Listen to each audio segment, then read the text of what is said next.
Everyone, this is Oscar, and I'm in Rome. Now I am standing in front of a building with a very interesting story to tell.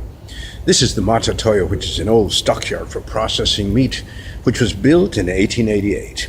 It is the site of an accidental discovery which led to a revolutionary invention for the treatment of mental illness by Italian neuropsychiatrist Hugo Serletti. A little bit about this Mattatoio. When it was built in 1888, it was built according to the state-of-the-art specifications for animal processing centers of its kind. In fact, it was following a trend of the Industrial Revolution in Europe to build such centers according to the latest science in hygiene and industrial efficiency for those times. Most appropriately, it was built downstream from the River Tiber, which is adjacent here, and close to a railroad station for ease in shipping.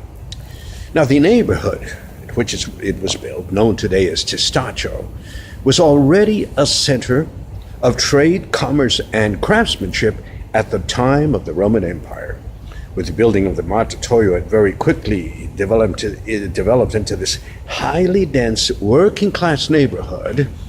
And the Mattatoio, as well as being its main employer, became the focal point for cultural and social activities of this community. Many years later, grandmothers would write poetically and nostalgically in their diaries of having first seen their beloved on these grounds, of casual, languid walks hand in hand in their Sunday best, of that first gelato together, and in one notable case, scandalous for those times, that first secret kiss. Well, on to our story about Hugo Serletti.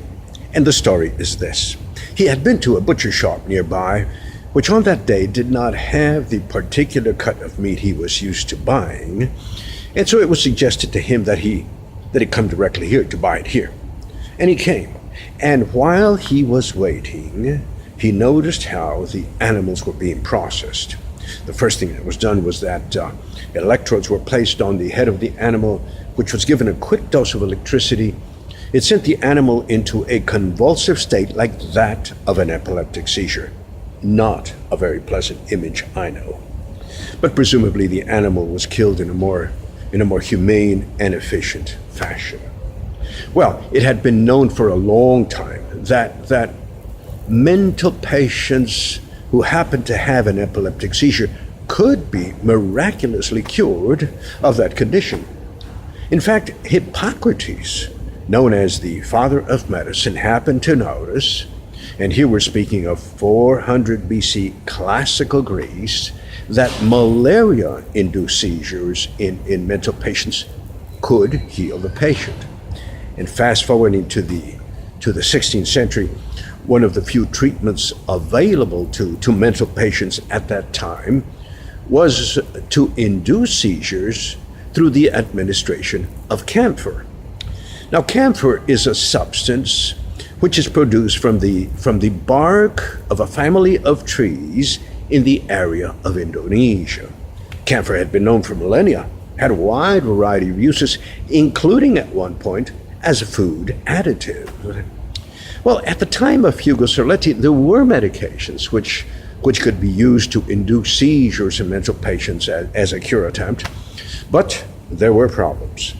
The medications took time to take effect. The patient had to be hospitalized, and there was a serious risk of serious side effects.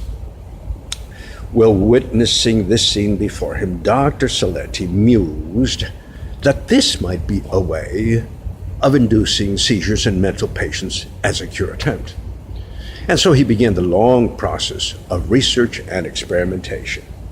He was finally able to produce a device which he tested for the first time on a mechanic from Milano whom police had found disoriented and hallucinatory at the train station. And to Dr. Serletti's amazement, the patient was cured. Well, in due course, his device was adopted in hospitals and clinics all over the world. Dr. Serletti became quite famous.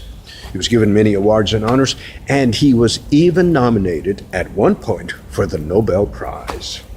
Some of the famous people who have undergone electroshock therapy have included the iconic Ernest Hemingway, the great poetess Sylvia Plath, and the renowned concert pianist Vladimir Horowitz. Well, you know, as the poet said, into each good story, a little rain must fall. And it fell, in this case, in the form of a film. In 1975, the film One Flew Over the Cuckoo's Nest premiered to worldwide acclaim. It won 5 Oscars, including Best Actor for Jack Nicholson, catapulting him to megastar status. Unfortunately, one of the unintended side effects of the film is that created a backlash against electroshock therapy. Patients' rights groups began organizing protests against it. Notably, the Church of Scientology adopted the issue as its flagship cause, and little by little, electroshock therapy fell into disrepute and its use largely abandoned. Well, this was a grave misfortune because electroshock therapy had always been a credible and viable, time-tested therapy for mental illness, especially depression and some forms of schizophrenia. Well, there's a happy ending to the story. In the late 1990s, electroshock therapy began a renaissance, and its reputation was finally restored. And it is today, once again, a credible and accepted medical treatment. Indeed, some historians have called it one of the most effective treatments in the history of medicine. But it has still not completely lost that stigma.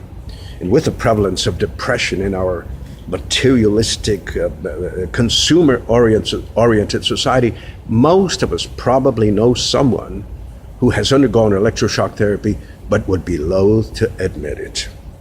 It is a reminder to us that we really should base our judgments on science and facts. And sometimes it requires courage to be the only one defending a just position amidst people who are emotional and hysterical. One good test for me is that if somebody is sustaining a position with clenched fists and indignation, it is a sign that perhaps it is neither balanced nor wise. Well, as an epilogue, the Mattatoio was finally closed in 1977, abandoned for many years. But in the year 2000, the idea was born to convert the space into a community center of art and culture. And indeed it was. The ex-Mattatoio, as it is known today, includes a complex for organic produce and recycling and renewable energy, as well as a renowned museum of modern art. The neighborhood of Testaccio has gone through a process of gentrification. It is alive and vibrant.